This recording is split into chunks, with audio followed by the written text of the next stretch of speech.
Steve Alford, the coach, is on the line. Steve, thanks for taking time for us this morning. Thanks for having me on, guys. Are you guys playing better than you thought the team would? Well, I think more than really what I thought. I'm just so appreciative. We've been through our share of distractions in the last 5 months, and I think this team's been very resilient in just handling things very maturely, and regardless of numbers depleting and a lot of different things happening, they've just continued to work to get better, and I think I've been appreciative of it. I think we've gotten better each week, and that's hard to do, and I think this team's been able to do that. At what point, Steve, did you make the decision to take the names off the back of the uniforms? Well, I'd like to have done it mid-season last year, to tell you the truth, but I couldn't figure out a way of doing it to make it look good on the uniform. But I think we just struggled last year with an awful lot of the me and the I syndrome instead of the we and team syndrome. And more than anything, these guys, and we've done national recruiting, and our state now is picking it up, and we're starting, the core of players and has gotten better here in the state of Iowa, and we've got 3 Mr. Basketballs from the state of Iowa on our team, so it's starting to get better. But a lot of these kids don't understand what playing at Iowa's about, and I think that was really the message that I wanted to send was, let's talk about let's talk about team, let's talk about doing the things we need to do to represent Iowa. As superficial as it may seem, does taking the names off the jerseys actually have an effect on recruiting when guys say, I want to be on the highlight shows, I want to be seen nationally, and when I'm screaming, dunking over somebody, I want everybody in the sports bar to know who's doing it? Do you ever have to explain sort of why there are no names to recruits? Well, as I told, as a former player, I kind of tell whether it's recruit or my team, one, that shouldn't be your ambition, but two, if you're really the player that you think you are, they don't need the name on the back of the jersey to know who you are. I take it their reaction was pretty good because you're still playing what we call shorthanded, right? You don't have a very deep bench. There's not much depth there with this team, but still managed to beat Michigan State the other day and have Illinois coming in tonight. So it doesn't seem to be hurting you too much to this point. Well, I think, what's bothered us is, as you mentioned, the depth. Everybody, I think, would like to have 9, 10 guys deep, because of injury or because of foul trouble, and we just don't have that luxury this year. And fortunately, our margin for error is not very big. So fortunately, we've been able to stay out foul trouble for the most part. We've been able to stay injury-free. And, any of those little things can really have an impact on our success or lack of. And, we've got a big matchup tonight because we're playing one of the better teams in the country, one of the better teams in our league, and premier player and Brian Cook. And they are deep and they are athletic, and these are things we're not. When you mention playing through distractions, are you making reference to the Pierre Pierce situation? Well, we've had a lot. We've had guys that have been in some off-season trouble that we've had to discipline in that route. We had an individual that we recruited decide not to play basketball anymore, so we lost that recruit. We had another one transfer. High school coach's son gets an assistant coach's job, and now he transfers. So we've had a lot go on that we've kind of had to deal with in the last 5 months, and Pierre was just part of that and that whole situation, and he's just done a tremendous job of handling things, and he's working awful hard, and we're excited about what our sophomore class is going to look like next year. But in the meantime, we got to do a good job handling things this year, and right now the guys are doing that. What was your initial feeling when you read the sordid details of the Pierre Pierce allegations? Well, I'm not going to get into any of that. We've been down that road and covered that. Well, we haven't. Well, that's here nor there. We've dealt with it, whether we think things were right or wrong or how things went down. All those things have been dealt with, and we've had to move beyond that, and Pierre's having to move beyond that. And, you just learn from a lot of different things that are thrown at you in life, and you get stronger and better, or you quit and get succumbed by it. And I think he's going to get stronger and better. How about the victim? I don't know the victim. I mean, does the victim get stronger and better? I don't know anything. I don't know the victim, so I can't answer that. Well, I wanted to ask you too. Do you think, Stephen, now have you thought about it at all in terms of like going back out and recruiting or stuff, or is this just something that happened? You know what I mean? Because I think there was some people in Iowa and some people around the country that felt, well, what's Steve Alford doing here exactly? Who's he recruiting? What's going on here? Or does it cause you pause and say, well, you know what? I'm going to be more careful, or have you always been careful? Well, I think we've always been careful. I think this. I think that's one thing that happens. You don't know what's going to happen. A lot of times, you can't control everything, and I think this was way out of control of the coach's hands. And I think I know how we recruit. We look into things very well, and one thing I know. Pierre is a great kid. He's from a great home, and this is a very unfortunate situation for both him and the victim. And I think two lives have been affected, and things have happened now from the law standpoint that has taken care of things. And now we got to let two individuals' lives that have been affected this way. We got to let them move on and try to grow past that. How have you supported the athletic director and everybody? Because there were rumors floating around everywhere about what was going on, not just with him, with a lot of other things you touched on a moment ago about some of the troubles with the players.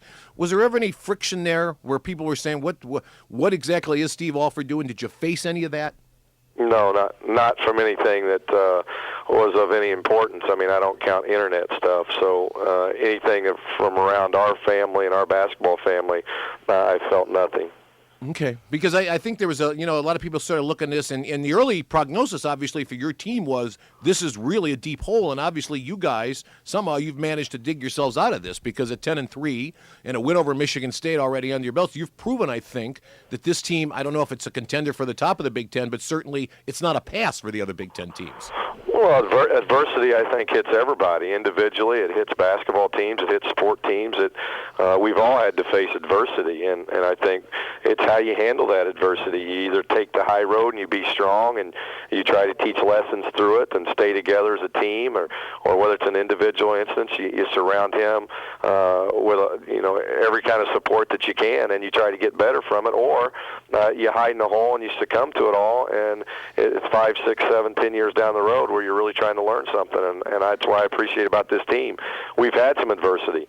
I think we've had some adversity that a vast number of teams have. We just had ours all grouped together, unfortunately, and we've had to handle it the best that we can, and I think the guys are doing that. Well, I guess then I'm just a little bit troubled by the decision as a coach, and every coach has to look in the mirror and decide whether or not he or she is doing the right thing.